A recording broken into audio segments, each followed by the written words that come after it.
आज हम पढ़ने वाले हैं अभ्रक के बारे में। अभ्रक जो कि पहला महारस है और महारस टोटल होते हैं 8। क्या क्या होते हैं? अभ्रक, वैक्रांत, माक्षिक, विमल, शिलाजीत, सस्यक, चपल और रसक। अभ्रक को हम लोग मीका भी बोलते हैं या फिर hydrous, potassium, aluminium, silicate mineral. मतलब इसका जो फॉर्मूला होगा उसमें आपको पोटेशियम मिलेगा, एल्यूमिनियम मिलेगा, सिलिकॉन मिलेगा और वाटर मिलेगा in the form of OH, hydrous के फॉर्म में। अब अभ्रक जो है, अभ्रक it is not a conductor of heat and electricity. मतलब ना तो ये हीट को ट्रांसफर करता है ना ही इलेक्ट्रिसिटी को। अब इसके कई सारे सिनोनिम्स हैं, पर्यायवाची हैं। जैसे पहला है आकाश, दूसरा है वज्र, तीसरा है अंबर, चौथा है गिरिज, फिर है मेघ, फिर है बहुपत्र। बहुपत्र मतलब कई सारी लेयर्स होती हैं इसलिए इसे बहुपत्र बोलते हैं। फिर है घन, फिर है अनंतक, फिर है व्योम, अंतरिक्ष, भृंग, गौरी तेज। माता पार्वती का तेज माना जाता है इसलिए इसे गौरी तेज भी बोलते हैं। गरज ध्वज, खा और गगन। तो ये तो है इसके सिनोनिम्स। अब क्लासिफिकेशन है इसका 2 टाइप का। पहला है on the basis of colour, मतलब कलर के बेसिस पे क्लासिफिकेशन। तो ये 4 टाइप का होता है। पहला होता है श्वेत वर्ण का, मतलब वाइट कलर का। दूसरा रक्त वर्ण का, दैट इज रेड कलर का। पीत वर्ण का, येलो कलर का। और कृष्ण जो होता है कृष्ण वर्ण का, that is black in colour. और जो सबसे अच्छी वेराइटी है वो कृष्ण वर्ण मानी जाती है। Krishna variety is the best. अगर हम स्ट्रक्चर या फिर हीट टॉलरेंस की बात करें तो उसके बेसिस पे भी 4 टाइप का होता है। पहला होता है पिनाक, दूसरा होता है नाग, तीसरा मंडूक और चौथा होता है वज्र। अब हम एक एक को डिटेल में पढ़ते हैं। अगर हम बात करें पिनाक अभ्रक की, तो पिनाक अभ्रक को जब आप हीट करते हैं तो ये कई सारी लेयर्स में सेपरेट हो जाता है। लेकिन अगर आप इसको यूज़ करेंगे तो आपको सीवियर कॉन्स्टिपेशन हो जाएगा और डेथ भी हो सकती है। तो ये होता है पिनाक अभ्रक। दूसरा होता है नाग अभ्रक। नाग मतलब होता है सरपेंट या फिर स्नेक। तो जब आप इसको हीट करते हैं नाग अभ्रक को, तो हिसिंग टाइप ऑफ साउंड सुनाई देती है। मतलब जब सांप फुसकारी मारता है तो वैसी आवाज़ सुनाई देती है, इसलिए इसको नाग अभ्रक बोलते हैं। इसका यूज करने से क्या होता है, कुष्ठ रोग हो जाते हैं, स्किन डिसऑर्डर हो जाती है। जैसे मंडल, मंडल मतलब गोल आकार बन जाता है फंगल इन्फेक्शन में जैसे। तो nag abhrak on subjecting it to fire, it producing hissing type of sound similar to snake. Its use lead to मंडल आदि स्किन डिसऑर्डर्स। तो इसलिए इसको नाग अभ्रक बोलते क्योंकि ये हिसिंग टाइप ऑफ साउंड निकालता है। तीसरा है मंडूक अभ्रक। मंडूक मतलब मेढक। तो मेढक देखो कैसे उचकता है, ऐसे ऐसे उचकता है, एकदम से अचानक से उचकता है। तो जब आप मंडूक अभ्रक को हीट करते हैं तो क्या होता है, हीट करते ही जो अभ्रक है वो ऐसे मेढक की तरह उचकने लगता है। तो इसलिए इसको मंडूक अभ्रक बोलते हैं। On subjecting it to fire, the layer of abhrak jump like frog. अब इसको अगर आप यूज करेंगे तो क्या प्रॉब्लम हो जाएगी, तो अश्मरी रोग हो जाएगा, पथरी हो जाएगी और आप सर्जरी बार बार कराएंगे फिर भी ठीक नहीं होगी ये। फोर्थ टाइप होता है वज्र अभ्रक, जिसको हम यूज करते हैं। आपने इसको हीट किया तो इसकी जितनी भी इम्प्योरिटीज हैं, जितने भी दोष हैं, सब दूर हो जाते हैं। और इसको हम देह सिद्धि मतलब बॉडी के लिए यूज करते हैं और लोह सिद्धि मतलब मेटल्स में भी इसको यूज करते हैं। It is capable of curing all type of diseases. जितनी भी बीमारी है उसको उसके लिए हम कौन सा यूज करते हैं, वज्र अभ्रक। और वज्र में भी कौन सा, कृष्ण वाला, कृष्ण वर्ण का। अब अभ्रक का शोधन कैसे होगा, प्यूरिफिकेशन प्रोसेस। तो प्रोसेस का नाम है निर्वाप। निर्वाप का मतलब होता है हीटिंग एंड क्वेंचिंग। हीटिंग मतलब गर्म करना, क्वेंचिंग मतलब ठंडा कर देना, बुझा देना। अब प्रोसीजर क्या है, द अभ्रक layer should be taken and heated till red hot. अभ्रक को लेना है आपको, गर्म करना है जब तक लाल ना हो जाए, गर्म ना हो जाए। Over fire source by holding them with tongs, चमीटे से पकड़ के, ताकि आपका हाथ ना जल जाए। Then it is immediately dipped in either, किसी में भी आप डुबा सकते हैं, गोमूत्र काउज यूरिन, कांजी, त्रिफला क्वाथ और काउज मिल्क। इनमें से कोई भी आप एक मीडियम ले लीजिए। मान लो हमने ले लिया गोदुग्ध। तो अभ्रक जो है हमने उसको गर्म कर लिया जब तक रेड हॉट नहीं हो गया। गर्म करने के बाद हाल के हाल हमने उसको गोदुग्ध में डिप कर दिया, बुझा दिया, ठंडा कर दिया। तो अभ्रक का क्या हो जाएगा, शोधन हो जाएगा।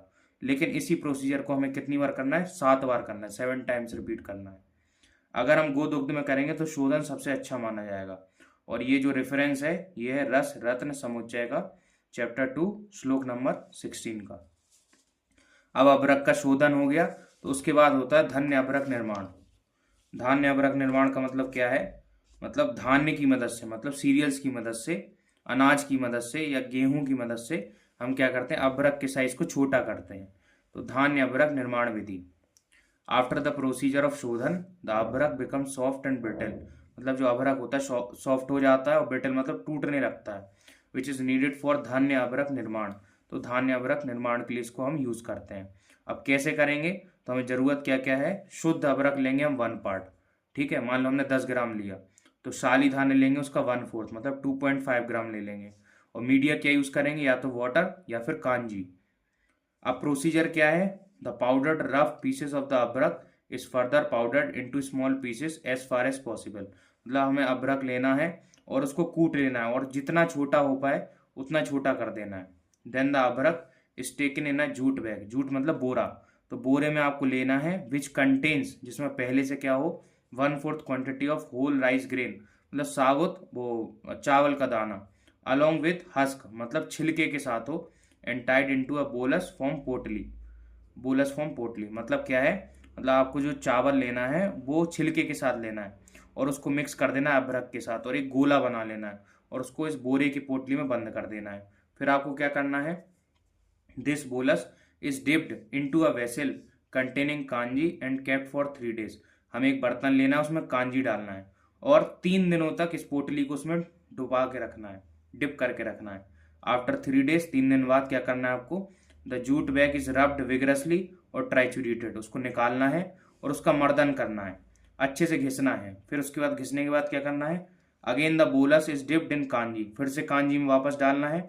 आफ्टर एन आवर 1 घंटे बाद फिर से अगेन द बोलस इज ट्राइचुरेटेड, फिर से उसको घिसना है। और कब तक करना है, जब जब तक घिसते रहना है, जब तक जो पोटली जो जैसे हमने कांजी में वापस डाली, तो अभ्रक जब तक पूरा उसमें ना आ जाए कांजी में, तब तक हमको ये प्रोसीजर को बार बार रिपीट करते रहना है। Due to the sharp pointed part of the husk and rice grain the abhrak is pierced, टूट जाता है, and turns to small particle, छोटे छोटे पार्टिकल हो जाते हैं। जब पूरा पार्टिकल कांजी में आ जाएगा तो आपको क्या करना है, वो कांजी से फिल्टर कर लेना है, और अभ्रक जब सूख जाएगा, सूखने के बाद उसको स्टोर कर लेना है। तो अब हमने क्या कर लिया, धान्य अभ्रक निर्माण कर लिया, मतलब अभ्रक को बहुत छोटे साइज में कन्वर्ट कर दिया, स्मॉल पार्टिकल्स में। अब इसके बाद हम क्या करेंगे, भस्म का फॉर्मेशन करेंगे अभ्रक की।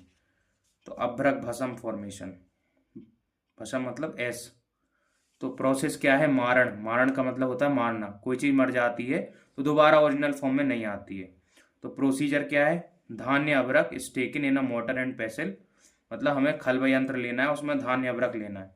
ट्राइचुरेटेड विथ कासमर्द स्वरस, कासमर्द एक प्लांट है, उसकी पत्तियों का स्वरस लेना है हमको, जिसको हम केसिया ओसीडेंटैलिस भी बोलते हैं।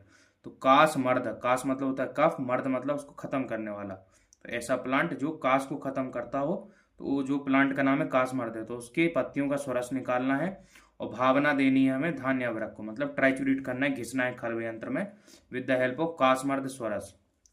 वंस ट्राइचुरेशन इज कंप्लीटेड, जैसे ट्राइचुरेशन खत्म हो जाता है, अभ्रक चक्रिका आर प्रिपेयर्ड, जैसे ट्राइचुरेशन खत्म हुआ तो पतली पतली प्लेट बना लेनी है उसकी, अभ्रक चक्रिका बना ली, चक्र मतलब गोल आकार की बना लेनी है। एंड केप्ट इन शराब यंत्र, जो बनाई है उसको शराब यंत्र में हमें रख देना है। एंड सब्जेक्टेड टू गजपुटा, गजपुट देना है। गजपुट क्या, पुट मतलब होता है amount of heat required to form the bhasma, कितना हमको हीट देना पड़ेगा ताकि भस्म बन जाए। और गजपुट क्यों बोला, गजपुट एक महापुट होता है। अब इसको समझने के लिए क्या करना है, आपको एक गड्ढा बनाना है जमीन के नीचे, और गड्ढे की लेंथ, ब्रेथ और हाइट कितनी होनी चाहिए, 56 सेंटीमीटर, 56 लेंथ, 56 विड्थ और 56 ही हाइट, मतलब लंबाई चौड़ाई और गहराई सब कितनी होनी चाहिए, 56। आचार्य ने 3 अंगुल बोला था, 30 अंगुल बोला था, जिसको हमने 56 सेंटीमीटर अप्रोक्स इधर लिख दिया है, क्योंकि एक अंगुल में अप्रोक्सीमेटली 1.9 सेंटीमीटर होता है। तो एक गड्ढा बनाना है, उसमें क्या करना है आपको, 750 उपल, 750 उपल भर देना। उपल मतलब काउ डंग केक, जो गाय के गोबर का कंडा होता है ना, वो भर देने इसमें। फिर आपको इसमें वो शराब जो था, शराब यंत्र जिसमें हमने ये अभ्रक की चक्रिका बनाई थी, रखी थी उसमें, तो शराब यंत्र बीच में रख देना। फिर से ऊपर से 250 उपले हमको भर देने हैं, फिर इसमें आग लगा देनी है। जब हीट कर देंगे तो क्या होगा, अपने आप इसको पुट मिल जाएगा, हीट मिल जाएगी और भस्म का फॉर्मेशन हो जाएगा। जब इसकी हीट जो खत्म हो जाएगी, आग जब जलना बंद हो जाएगी, तो अपने आप ये ठंडा होगा। ठंडा जिसको हम बोलते हैं स्वांग शीतल। फिर उसके बाद हम क्या करते हैं, शराब यंत्र को बाहर निकालते हैं, चक्रिका को, अभ्रक चक्रिका को बाहर निकाल के पीस लेते हैं, और ऐसे 1 पुट कंप्लीट हो जाता है। और ऐसे हमें कम से कम 10 पुट देने हैं। After cooling the abhrak chakrika removed and again triturated using kasamarda Swaras.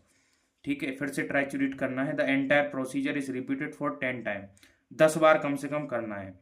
After the 10 time अभ्रक bhasma is obtained after grinding the abhrak चक्रिका इन लोहा खलबा यंत्र। जब 10 बार गजपुट आप दे देंगे, फिर अभ्रक की चक्रिका को निकाल के पीस लेना है और अभ्रक की भस्म का फॉर्मेशन हो जाएगा। अब पता कैसे लगेगा कि अभ्रक की भस्म सही बनी कि नहीं बनी? तो अभ्रक भस्म लक्षण क्या है, कंट्रोल पैरामीटर क्या है, क्वालिटी कंट्रोल पैरामीटर। तो पहला है निश्चंद्र। निश्चंद्र का मतलब होता है चमक नहीं है उसमें, will not having any lustre और शाइनिंग। दूसरा है अंजन सदृश सूक्ष्म, मतलब बहुत ज्यादा फाइन पाउडर है। अंजन मतलब वो जो काजल होता है ना, काजल जैसा सूक्ष्म है, फाइन है। अरुण वर्ण युक्त, अरुण मतलब होता है जो सुबह सुबह का सूरज होता है वो जिस कलर का होता है उसे अरुण वर्ण बोलते हैं, या फिर रक्त वर्ण, रेड इन कलर। अत्यंत कोमल, सॉफ्ट टू टच, मतलब सॉफ्ट होता है टच में। तो ये है अभ्रक भस्म के लक्षण, मतलब भस्म जो फॉर्मेशन हुआ है वो प्रॉपर हुआ है। अगर भस्म जो है रेड कलर का नहीं है, मतलब ब्लैक कलर का है, तो उसको रेड कलर में करने के लिए हम क्या करते हैं, लोहितीकरण करते हैं, क्योंकि प्रॉपरली बना नहीं। अगर रेड कलर का नहीं बना है तो इसका मतलब अभ्रक भस्म सही से नहीं बना है। तो अभ्रक भस्म लोहितीकरण किया जाता है। It refers to the process of imparting a red colour to abhrak bhasma. रक्त वर्ण उत्पन्न करने हेतु भस्म में जो प्रक्रिया की जाती है, क्योंकि उसका रेड कलर नहीं आया है तो रेड कलर लाने के लिए हम लोहितीकरण करते हैं। कैसे करते हैं? तो भस्म लिया हमने, उसको ट्राइचुरेट करेंगे मंजिष्ठा क्वाथ से, मंजिष्ठा मतलब मुलेठी के क्वाथ से, और उसको 2 से 3 पुट दे देंगे। By doing so the desirable colour of the भस्म इज ऑब्टेन्ड, और रेड कलर मिल जाएगा तो हम समझ लेंगे लोहितीकरण हो गया और प्रॉपर भस्म का फॉर्मेशन हो गया। नेक्स्ट है अभ्रक भस्म अमृतीकरण। अमृति मतलब अमृत के समान बना देना। The process by which abhrak bhasma attains the property of amrit is called amritikaran. क्या बोलते हैं हम उसको? अमृतीकरण। The special pharmaceutical procedure carried out to eliminate the remaining dosha. अगर उसमें कोई इम्प्योरिटी बची है, कोई कमी है और जो भस्म बनी है, तो हम क्या करते हैं, अमृतीकरण करते हैं। It enhances the property of the भस्म, भस्म की प्रॉपर्टी को इनहेंस कर देता है, विशिष्ट गुण वृद्धि कर देता है। And causes depletion in its colour. लेकिन क्या होता है, एक कमी क्या है, इसने गुण बढ़ा दिए, सब कुछ अच्छा कर दिया, दोष भी हटा दिए, लेकिन जो कलर है वो उसका डाउन हो जाता है, कृष्ण वर्ण का हो जाता है, मतलब काले कलर का हो जाता है। तो फिर से रेड कलर लाने के लिए हम क्या करेंगे, लोहितीकरण कर देंगे। अब प्रोसीजर क्या है अमृतीकरण का? देखो क्या होता है, रसायन के लिए हमें लगभग 1000 पुट देने पड़ते हैं। अभ्रक भस्म जो बनती है रसायन के लिए लगभग 1000 पुट देने पड़ते हैं। उससे क्या होता है, ज़्यादा हीट होने से क्या होता है, उसमें तीक्ष्ण, उष्ण और रूक्ष गुण बढ़ने की वजह से उसकी प्रॉपर्टीज में कुछ खराबी आ जाती है। तो उसकी वजह से उसका शमन करने के लिए हम अमृतीकरण करते हैं, ताकि जो दोष आ गए उसको दूर किया जा सके। कैसे करते हैं? तो हमने मान लीजिए अभ्रक भस्म लिया 10 पार्ट मान लो, इधर 10 ग्राम लिया। त्रिफला क्वाथ ले लिया 16 ml, गोघृत ले लिया हमने 8 ml। इन सबको एक आयरन वेसल में लिया और मंद अग्नि पे पकाएंगे। कब तक? जब तक जो लिक्विड है खत्म ना हो जाए। All the drugs are taken in an iron vessel in above ratio, इस रेशियो में लेने हैं। The vessel is placed over mild fire और मंद अग्नि and cooked with frequent stirring until all the liquid part in the mixture is lost. जब तक पूरा लिक्विड खत्म ना हो जाए तब तक हमको उसको फ्राई करते रहना है। Later the dry powder of the abhrak bhasma is collected and stored, रख लेना उसको एयर टाइट कंटेनर में। तो इसे हम बोलते हैं अभ्रक भस्म अमृतीकरण। ध्यान ही रखना है, अमृतीकरण के टाइम क्या होता है, कलर का डिप्लीशन हो जाता है, इसलिए हमें दोबारा लोहितीकरण करना पड़ता है। फिर है अभ्रक सत्वपातन। सत्वपातन का मतलब क्या है, extraction of the iron from mica, मतलब मीका जो है उससे आयरन का एक्सट्रैक्शन करने को हम अभ्रक सत्वपातन बोलते हैं। तो इसमें बहुत ज़्यादा हाई टेम्परेचर की जरूरत पड़ती है। It needs high temperature that is at least 1500 degree Celsius to get its extraction. तो कैसे करेंगे फिर हम? तो इसका प्रोसीजर जो है सत्वपातन का, तो abhrak is mixed with 1/4 part of the tankan. मान लो हमने अभ्रक लिया 10 ग्राम, तो इसको हम मिक्स करेंगे मान लो 2.5 ग्राम टंकन के साथ। टंकन मतलब बोरेक्स, Na2B4O6.10H2O, और ट्राइचुरेट कर देंगे मूसली स्वरस से, मतलब भावना दे देंगे मूसली स्वरस से, और गोला बना लेंगे, बोलस बना लेंगे। Subjected to intense fire in a crucible, मूसा में रख के, मूसा जो है क्रूसिबल जिसे हम बोलते हैं, इसको भट्टी में रख देंगे। कब तक? जब तक अभ्रक पिघल ना जाए। पिघलने के बाद क्या होगा? Later it is poured in an iron pan till it gets cool, ठंडी होते होते इसको हम एक आयरन के पैन में डाल देंगे। Later the abhrak is powder, जो अभ्रक है उसका पाउडर बना लेंगे जब ये ठंडा हो जाएगा। Then using a magnet, magnet की मदद से अभ्रक सत्व इज कलेक्टेड, और अभ्रक का जो सत्व है, आयरन वाला पार्ट है, वो निकाल लिया जाएगा। अब अभ्रक की डोज क्या होनी चाहिए अभ्रक भस्म की? तो ये है 1/2 to 1 रत्ती। रत्ती कितना होता है? 125 मिलीग्राम। तो 65 मिलीग्राम से लेके 125 मिलीग्राम तक। और अनुपान क्या है इसका? मिल्क मतलब गाय का दूध, गोघृत, हनी मतलब शहद, बटर मतलब मक्खन, और जो भी क्वाथ बताया जाए। फिर थेरेपेटिक यूज क्या है, कहाँ काम दे सकते हैं अभ्रक भस्म को? तो कास में मतलब कफ में, श्वास मतलब होता है सांस लेने में दिक्कत, पांडु रोग मतलब अनेमिया में, क्षय मतलब इमेसिएशन, बॉडी में कमजोरी है कहीं, जीर्ण ज्वर मतलब पुराना बुखार है, ठीक नहीं हो रहा, साधारण ज्वर में भी देते हैं। प्रमेह मतलब होता है डायबिटीज, अम्लपित्त मतलब गैस्ट्राइटिस, गृहिणी रोग मतलब जब जो आंत की जो ग्रहण करने की क्षमता जब खत्म हो जाती है, उसे हम गृहिणी रोग बोलते हैं, आईबीएस भी बोलते हैं, इरिटेटिव इंटेस्टाइनल बोवेल सिंड्रोम। व्रण, व्रण मतलब वाउंड में, वाउंड हीलिंग में भी यूज करते हैं, हृदय रोग में भी। धातु मतलब टिश्यू फॉर्मेशन के लिए भी, बल स्ट्रेंथ बढ़ाने के लिए, शुक्र वृद्धि पोटेंसी बढ़ाने के लिए भी। अब इसकी कई सारी फॉर्मुलेशंस हैं, जैसे पहली है आरोग्य वर्धनी बटी, फिर है योगेंद्र रस, पूर्णचंद्र रस, गगन परपटी, पंचामृत परपटी, वसंत कुसुमार रस, लक्ष्मी विलास रस, विषम ज्वरांतक रस, सौभाग्य बटी, अग्नि कुमार रस, गंगा सुंदरी रस, विजय परपटी और रास रज रस। तो ये सारी थी इसकी फॉर्मुलेशंस।